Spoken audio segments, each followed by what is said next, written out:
Hello, ഇന്ന് നമ്മൾ ഉണ്ടാക്കാൻ പോകുന്നത് കേക്കിലും പുഡിങ്ങിലും ഒക്കെ ഇടുന്ന ടൂട്ടി ഫ്രൂട്ടിയാണ്. ഇത് വെറുതെ കഴിക്കാനും നല്ല ടേസ്റ്റാണ്. അപ്പോൾ നമുക്കിതെങ്ങനെ സിമ്പിളായിട്ട് വീട്ടിൽ തന്നെ ഉണ്ടാക്കാമെന്ന് നോക്കാം. നമ്മളിത് ഉണ്ടാക്കുന്നത് പച്ച പപ്പായ കൊണ്ടാണ്. ഇതിന് കറുമൂസ, ഓമക്കായ, കപ്ലങ്ങ അങ്ങനെ പല പേരുകളുണ്ട്. അപ്പോൾ നമുക്കിനി ഈ പപ്പായയുടെ തോലും അകത്തെ കുരുക്കളും ഒക്കെയും കളഞ്ഞിട്ട് ഇതുപോലെ ചെറിയ സ്ക്വയർ പീസസ് ആക്കി കട്ട് ചെയ്തെടുക്കാം. ഇനി ഇതിലേക്ക് പപ്പായ മുങ്ങിക്കിടക്കാൻ പാകത്തിൽ വെള്ളമൊഴിക്കാം. എന്നിട്ട് 5 മിനിറ്റ് ഹൈ ഫ്ലെയിമിലിട്ട് ഒന്ന് വേവിക്കാം. ഇപ്പോൾ ഇത് ഹാഫ് കുക്ക് ആയിട്ടുണ്ട്. ഇനി ഇതിലത്തെ വെള്ളമൊക്കെ ഒന്ന് കളഞ്ഞ് നമുക്കിതൊന്ന് അരിച്ചു വയ്ക്കാം. പപ്പായയിലെ വെള്ളം വറ്റുന്ന സമയം കൊണ്ട് നമുക്ക് പഞ്ചസാര ലായനി ഉണ്ടാക്കിയെടുക്കാം. ഇതിനായി 2 കപ്പ് പഞ്ചസാര ഒരു പാനിലേക്ക് ഇട്ട് കൊടുക്കാം. ഇനി ഇതിലേക്ക് 2 കപ്പ് വെള്ളം ചേർത്ത് കൊടുക്കാം.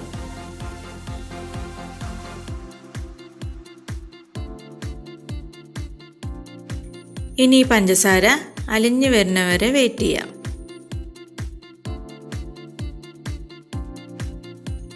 ഇപ്പോൾ പഞ്ചസാര നന്നായിട്ട് അലിഞ്ഞു വന്നിട്ടുണ്ട്. ഇനി ഇതിലേക്ക് അരിച്ചു വെച്ച പപ്പായ ഇട്ട് കൊടുക്കാം.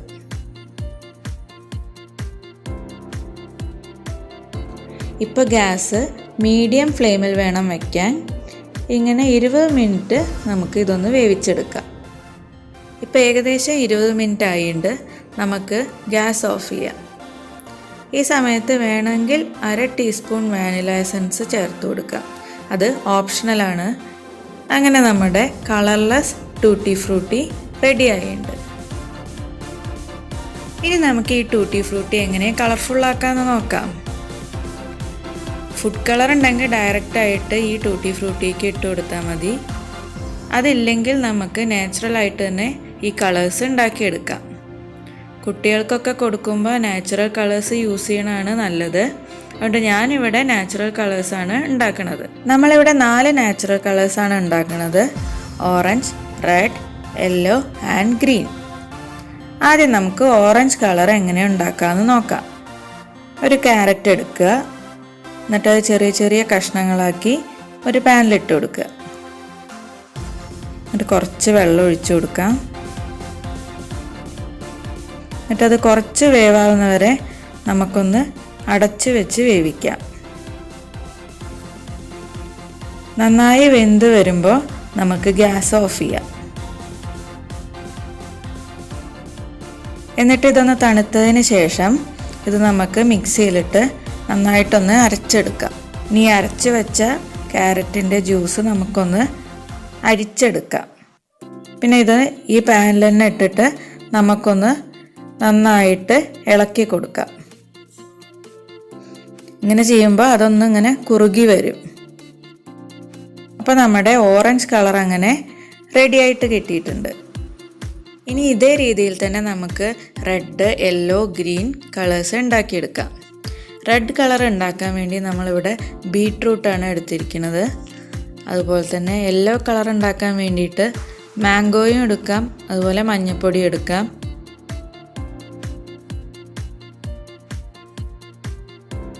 ശരിക്കും ടൂട്ടി ഫ്രൂട്ടിക്ക് ഫ്ലേവറൊന്നും വേണ്ട.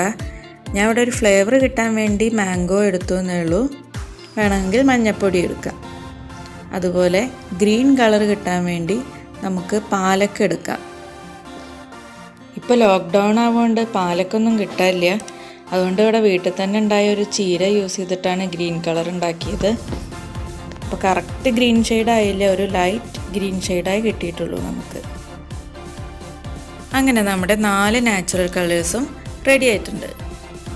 ഇനി ഈ കളേഴ്സിലേക്ക് നമുക്ക് നേരത്തെ ഉണ്ടാക്കി വെച്ച പപ്പായ ഇട്ട് കൊടുക്കാം.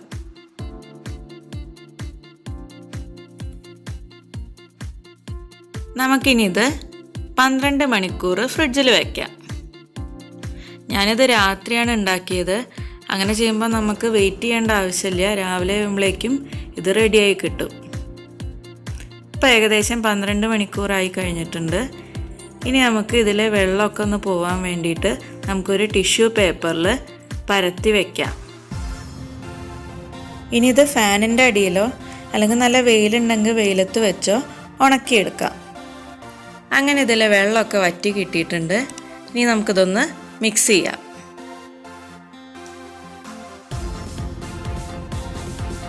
അങ്ങനെ നമ്മുടെ കളർഫുൾ ടൂട്ടി ഫ്രൂട്ടി റെഡി. ഇത് വെറുതെ കഴിക്കാൻ തന്നെ നല്ല ടേസ്റ്റാണ്. പപ്പായ കൊണ്ട് ഉണ്ടാക്കിയതാണെന്ന് പറയുകയില്ല. അപ്പോൾ എല്ലാവരും ഇതൊന്ന് ട്രൈ ചെയ്ത് നോക്കുക. ഇഷ്ടമായാൽ ലൈക്ക് ചെയ്യുക, സബ്സ്ക്രൈബ് ചെയ്യുക. See you. Bye bye.